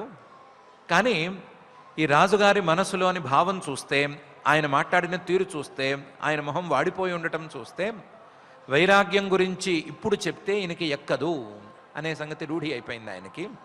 కాబట్టి ఈయనకున్న ఈ కష్టాన్ని కొద్దిపాటి తీరులో మనం తీర్చాలి అని అనుకున్నాడు.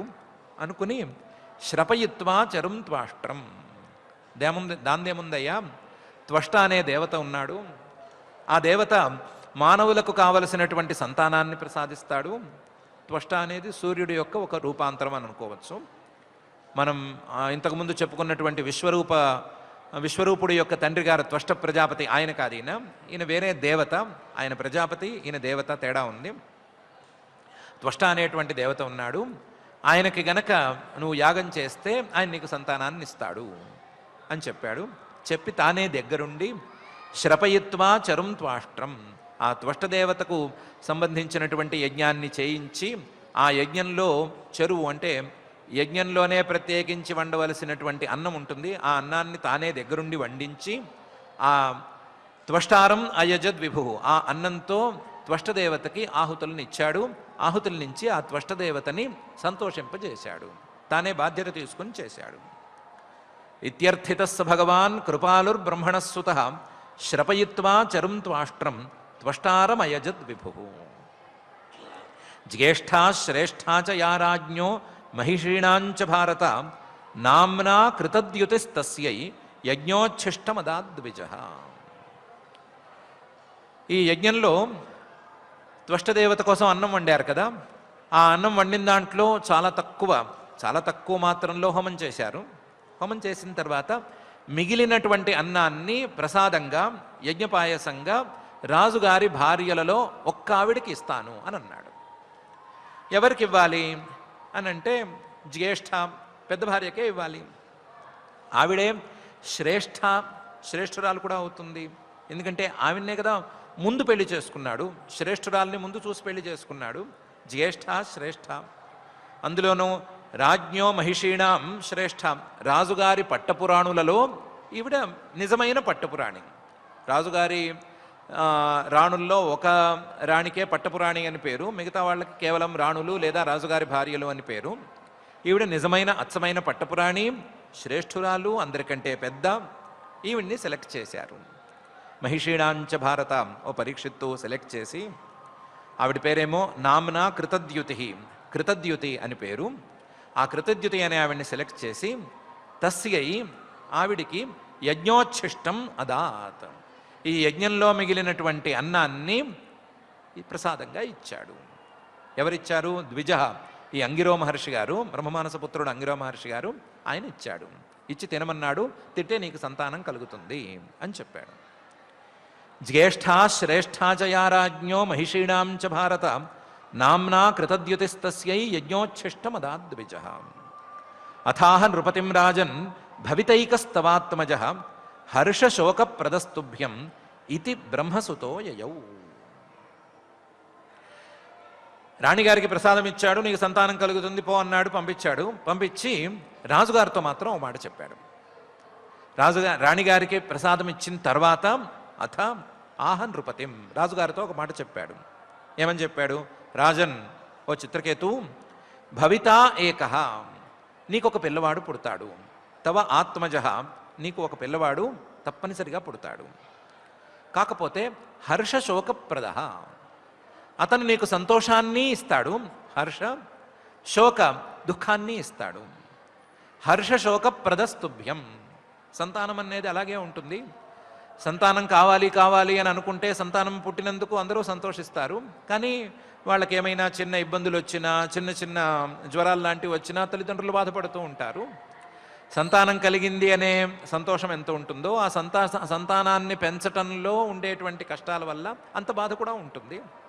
సంతానం మాట వినకపోతే చెప్పనక్కర్లేదు. కాబట్టి నీకు కూడా అలాంటిదే అవుతుంది. హర్ష శోక ప్రదస్తుభ్యం. హర్షాన్ని శోకాన్ని రెండింటినీ ఇస్తాడు. ఇది ఈ విధంగా చెప్పి బ్రహ్మసుత బ్రహ్మమానసపుత్రుడైనటువంటి ఆంగిరో మహర్షి గారు యయౌ తన దారిని తాను వెళ్ళిపోయాడు. అథాహ నృపతిం రాజన్ భవితైకస్తవాత్మజ హర్షశోక ప్రదస్తుభ్యం ఇది బ్రహ్మసుతో యయౌ. సాపి తత్ప్రాశనాదేవ చిత్రకేతో రధారయత్ గర్భం కృతద్యుతిర్దేవి కృత్తికా అగ్నేరివ ఆత్మజం. సాపి ఆ కృతద్యుతి గారు కూడా, కృతద్యుతిర్దేవి దేవి పట్టపురాణి అయినటువంటి కృతద్యుతి అనేటువంటి ఆ మహారాణి కూడా తత్ప్రాశనాదేవ ఈ యజ్ఞ ఉచ్ఛిష్టాన్ని యజ్ఞప్రసాదాన్ని తినటం వలన చిత్రకేతు ద్వారా గర్భమధారయత్ గర్భాన్ని ధరించింది. ఇలా కృత్తికా అగ్నేరివ ఆత్మజం. అగ్ని ద్వారా పరమేశ్వరుడి తేజస్సును అందుకున్నటువంటి కృత్తికలలాగా ఈవిడ యజ్ఞప్రసాదం ద్వారా చిత్రకేతువు ద్వారా గర్భాన్ని ధరించింది. సాపి తత్ప్రాశనాదేవ చిత్రకేతో రధారయత్ గర్భం కృతద్యుతిర్దేవి కృత్తికాగ్నేరివాత్మజం. తస్యా అనుదినం గర్భ శుక్లపక్ష ఇవోడుప వవృధే శూరసేనేశ తేజసా శనకైర్నృప. తస్యాహ ఆ చిత్రకేతువు గారి భార్య అయినటువంటి కృతద్యుతి యొక్క గర్భం అనుదినం ప్రతిరోజు రోజుకి పెరగసాగింది. ఇలా శుక్లపక్షే ఇవ ఉడుప. శుక్లపక్షంలో ఉడుప చంద్రుడు ఎలాగైతే పెరుగుతూ ఉంటాడో అలాగే గర్భం కూడా పెరగసాగింది. వవృధే చక్కగా వృద్ధి చెందింది. శూరసేనేశ తేజస. శూరసేన రాజ్యానికి రాజైనటువంటి చిత్రకేతువు యొక్క తేజస ప్రభావంతో, ఆయనకున్న ప్రభావము అలాగే ఆయన చేసినటువంటి యజ్ఞ ప్రభావం, రెండు ప్రభావాలతో శనకై నిదానంగా నృప ఓ పరీక్షిత్తు ఆ గర్భం పెరగసాగింది. తస్యా అనుదినం గర్భ శుక్లపక్ష ఇవోడుప వవృధే శూరసేనేశ తేజస శనకైర్నృప.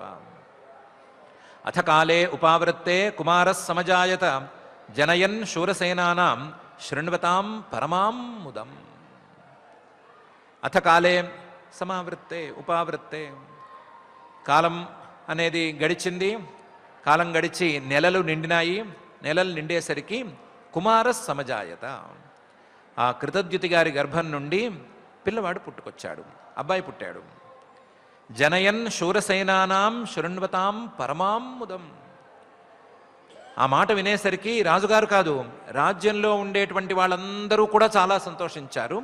అలా అందరికీ సంతోషాన్ని కలిగిస్తూ, జనయన్ సంతోషాన్ని కలిగిస్తూ, పరమాముదం చాలా గొప్ప సంతోషాన్ని కలిగిస్తూ, శృణ్వతాం వినేవాళ్ళందరికీ, శూరసేనానాం ఆ రాజ్యంలో ఉండేటువంటి ప్రజలందరికీ కూడా, ఈ వార్త చేరిన వారందరికీ కూడా సంతోషాన్ని కలిగిస్తూ అబ్బాయి పుట్టాడు.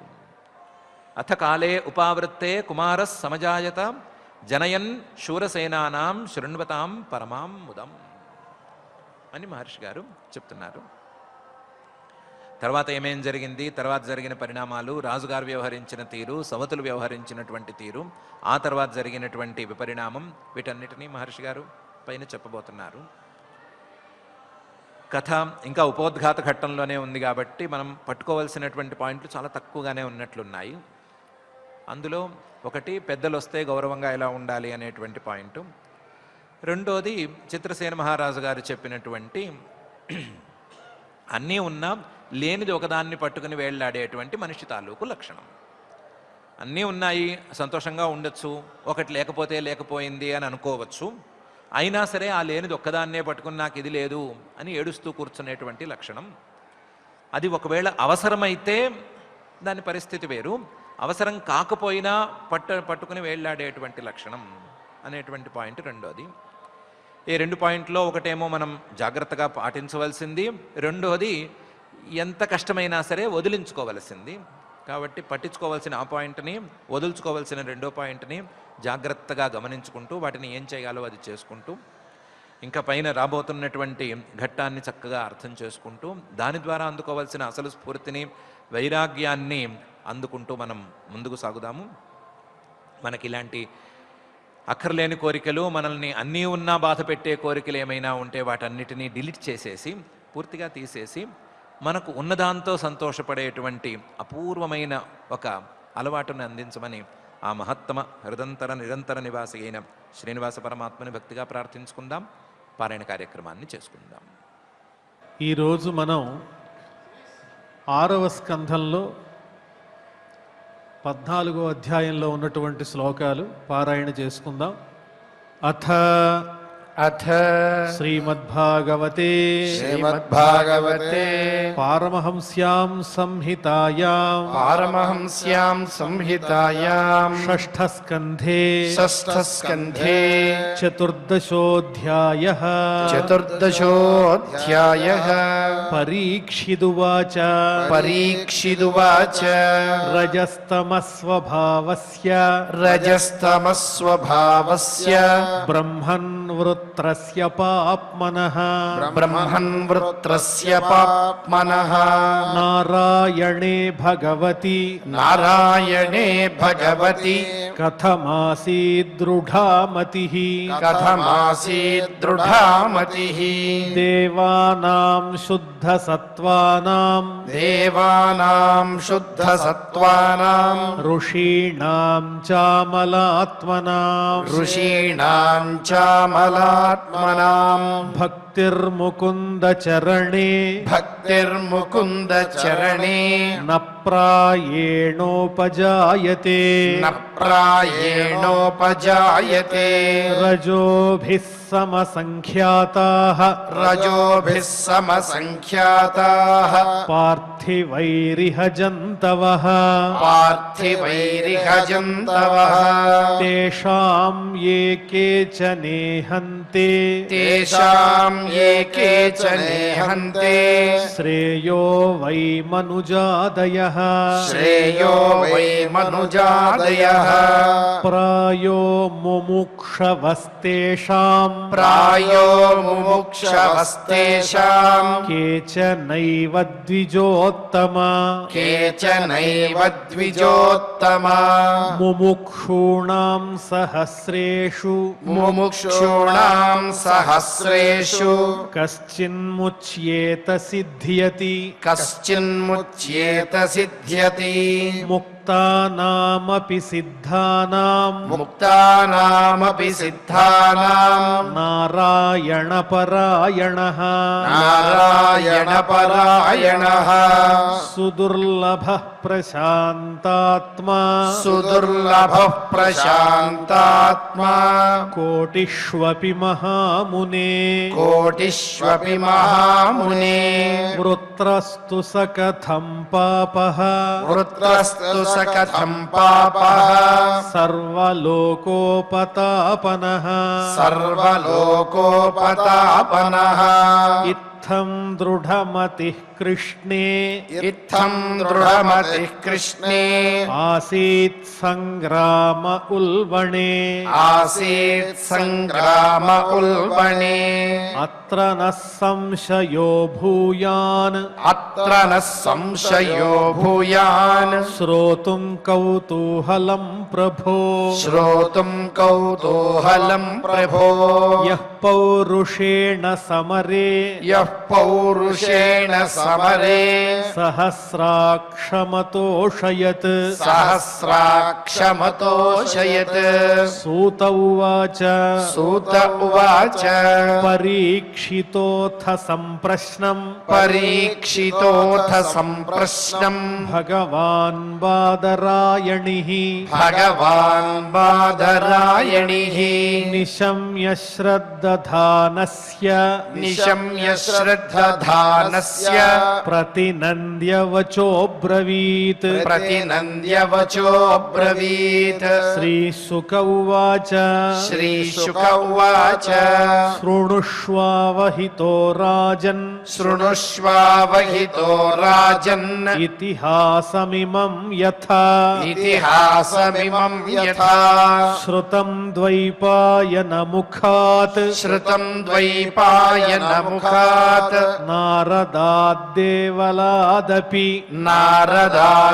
नारदाद्देवलादपि आसीद्राजा सार्वभौमः आसीद्राजा सार्वभौमः शूरसेनेषु वै नृप शूरसेनेषु वै नृप चित्रकेतुरिति ख्यातो चित्रकेतुरिति ख्यातो यस्यासीत् कामधुग्मही यस्यासीत् कामधुग्मही तस्य भार्या सहस्राणां तस्य भार्या सहस्राणाम् सहस्राणि दशाभवन् सहस्राणि दशाभवन् सान्तानि कश्चापि नृपो शान्तानि कश्चापि नृपो न लेभेतासु सन्ततिम् न लेभेतासु सन्ततिम् रूपौदार्यवयो जन्म रूपौदार्यवयो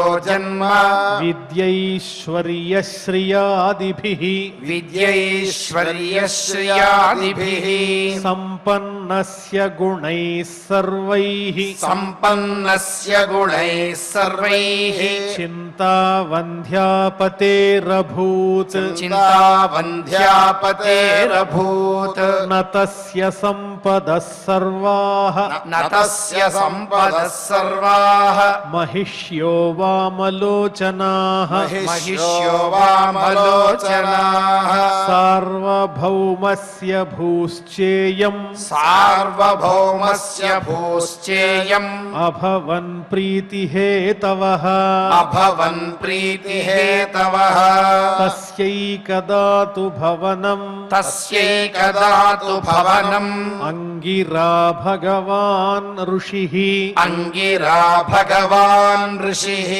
लोकाननुचरन्नेतान् लोकाननुचरन्नेतान् उपागच्छद्यदृच्छया उपागच्छद्यदृच्छया तं पूजयित्वा विधिवत् तं पूजयित्वा विधिवत् प्रत्युत्थानार्हणादिभिः प्रत्युत्थानार्हणादिभिः कृतातिथ्यमुपासीदत् कृतातिथ्यमुपासीदत् सुखासीनं समाहितः सुखासीनं समाहितः महर्षिस्तमुपासीनं महर्षिस्तमुपासीनं प्रश्रयावनतं क्षितौ प्रश्रयावनतं क्षितौ प्रतिपूज्य महाराज प्रतिपूज्य महाराज समाभाष्येदमब्रवीत् समाभाष्येदमब्रवीत् अङ्गिरा उवाच अङ्गिरा उवाच अपि ते नामयं स्वस्ति अपि ते नामयं स्वस्ति प्रकृतीनां तथात्मनः प्रकृतीनां तथात्मनः यथा प्रकृतिभिर्गुप्तः यथा प्रकृतिभिर्गुप्तः पुमान् राजापि सप्तभिः पुमान् राजापि सप्तभिः आत्मानं प्रकृतिष्वद्धा आत्मानं प्रकृतिष्वद्धा निधाय श्रेय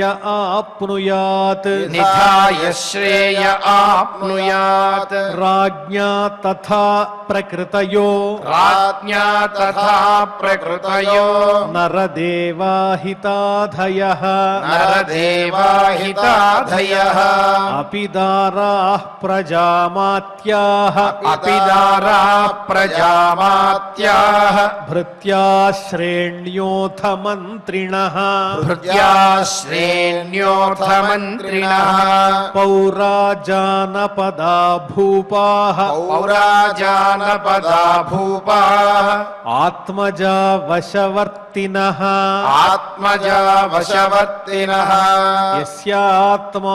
యస్యాత్మానువశశ్చేత్ స్యాత్ యస్యాత్మానువశశ్చేత్ స్యాత్ సర్వే తద్వశగా ఇమే సర్వే తద్వశగా ఇమే లోకాః సపాలా యచ్చంతి లోకాః సపాలా యచ్చంతి సర్వే బలిమతంద్రితాః సర్వే బలిమతంద్రితాః ఆత్మానః ప్రీయతేనాత్మా ఆత్మనః ప్రీయతేనాత్మా పరతస్వత ఏవ వా పరతస్వత ఏవ వా లక్షయే లబ్ధ కామం త్వాం లక్షయే లబ్ధ కామం త్వాం చింతయా శబలం ముఖం చింతయా శబలం ముఖం ఏవం వికల్పితో రాజన్ ఏవం వికల్పితో రాజన్ విదుషా మునినాపి సహ విదుషా మునినాపి సహ ప్రశ్రయావనతోభ్యాః ప్రశ్రయావనతోభ్యాః ప్రజాకామస్తతో మునిం ప్రజాకామస్తతో మునిం చిత్రకేతుర్వాచ చిత్రకేతుర్వాచ భగవన్ కిం న విదితం భగవన్ కిం న విదితం తపో జ్ఞాన సమాధిభిః తపో జ్ఞాన సమాధిభిః యోగినాం ధ్వస్త పాపానాం యోగినాం ధ్వస్త పాపానాం బహిరంతః శరీరిషు బహిరంతః శరీరిషు తథాపి పృచ్ఛతో బ్రూయాం తథాపి పృచ్ఛతో బ్రూయాం బ్రహ్మన్నాత్మని చింతితం బ్రహ్మన్నాత్మని చింతితం భవతో విదుషశ్చాపి భవతో విదుషశ్చాపి చోదితస్త్వదనుజ్ఞయా చోదితస్త్వదనుజ్ఞయా లోకపాలైరపి ప్రార్థ్యాః లోకపాలైరపి ప్రార్థ్యాః సామ్రాజ్యైశ్వర్య సంపదః సామ్రాజ్యైశ్వర్య సంపదః ననందయంత్యప్రజం మాం ననందయంత్య ప్రజం మాం క్షుత్రుట్కామమివాపరే క్షుత్రుట్కామమివాపరే తతః పాహి మహాభాగ తతః పాహి మహాభాగ పూర్వైః సహ గతం తమః పూర్వైః సహ గతం తమః యథా తరేమ దుస్తారం యథా తరేమ దుస్తారం ప్రజయా తద్విధేహినః ప్రజయా తద్విధేహినః ఇతి ఇతి శ్రీమద్భాగవతే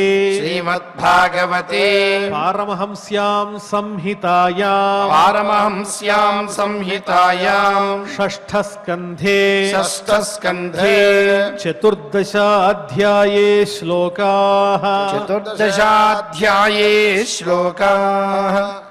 ఓం నమో వెంకటేశాయ. రూపము సత్ప్రతాపము మరుత్పతి భోగము యవనంబు సందీపిత చారువర్తనము దిగ్విజయంబును సత్యమున్ జగద్వ్యాపిత కీర్తియున్ సతులు వైభవ ముఖ్యములెల్ల మాన్పగా నోపకయుండెన నృపతి నొందిన సంతతి లేని దుఃఖమున్ అని శ్రీమద్భాగవత అమృత రసాస్వాదనలో మనం వృత్రాసుర వృత్తాంతం, తదనంతరము ఆ వృత్రాసుడు ఆ రకంగా ఎలా ప్రవర్తించాడు అన్నదానికి చిత్రకేతువు వృత్తాంతాన్ని కూడా ఆచార్య ముఖతః మనం ఈనాడు చక్కగా ఈ అధ్యయన కార్యక్రమంలో తెలుసుకున్నాం. నిరంతరము ఈ అధ్యయన పరంపర కొనసాగి మనకు ఆ భగవత్ తత్వాన్ని పరిపూర్ణంగా అందించేటువంటి ఆ భాగవతం యొక్క తత్వం అంతా కూడా బోధపడేటువంటి బుద్ధిశక్తిని ప్రచోదనం చేయమని ఆ కలియుగ ప్రత్యక్ష దైవమైనటువంటి శ్రీ వెంకటేశ్వర పరబ్రహ్మ యొక్క దివ్య చరణములను పట్టుకుని ప్రార్థిస్తూ యథాప్రకారం క్షమాప్రార్థన దగ్గర నుంచి మంగళాంత శ్లోక వరకు పఠిస్తూ మంగళాంతంగా నేటి అధ్యయన కార్యక్రమానికి పరిసమాప్తిని పలుకుదాం. అథ క్షమా ప్రార్థనా యదక్షరపదభ్రష్టం మాత్రాహీనం చ యద్భవేత్ తత్సర్వం క్షమ్యతాం దేవ నారాయణ నమోస్తుతే. అథ భగవత్ సమర్పణం కాయేన వాచా మనసేంద్రియైర్వా బుద్ధ్యాత్మనా వా ప్రకృతే స్వభావాత్ కరోమి యద్యత్ సకలం పరస్మై నారాయణాయేతి సమర్పయామి. అథ లోకక్షేమ ప్రార్థనా సర్వే భవంతు సుఖినః సర్వే సంతు నిరామయాః సర్వే భద్రాణి పశ్యంతు మా కశ్చిద్ దుఃఖభాగ్ భవేత్. అథ మంగళం శ్రియః కాంతాయ కళ్యాణ నిధయే నిధయేర్థినాం శ్రీ వెంకటనివాసాయ శ్రీనివాసాయ మంగళం. ఓం